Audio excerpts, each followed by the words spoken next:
İnşallah. Bismillahirrahmanirrahim. Bizim değerli ziyalarımızdan olan güzel Azərbaycanımızın gözəl güşələrindən, lirik rayonundan ziyalarımızdan Xanlar müəllimin gözəl bir şeiri var. Ben istərdim onu Bayat Şiraz muğamı üstündə səsləndirəm sizə əzizlərəm. Rüfət qardaşım da toy mübarək olsun. Ey sağ mey vermisən, yer güneşten hələməst.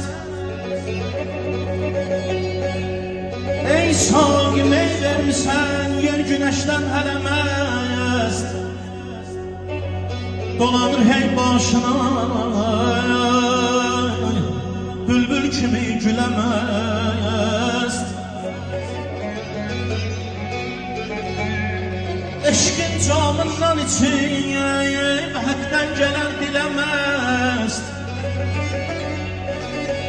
Canı ateşdə yanır, görməmişəm beləməst. Ey saqi mey ver mənə, qoy şairin öləməz, qoy şairin öləməz.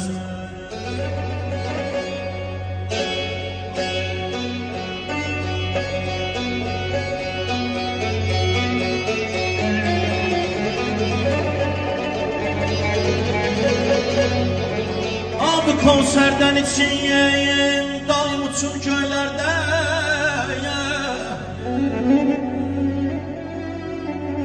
Bir homa quşu kimi qanad açım göylərdə.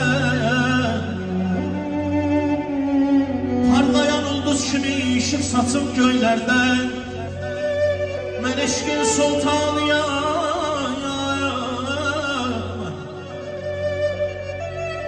mən eşqin sultanıyam, mənim tacım göylərdə.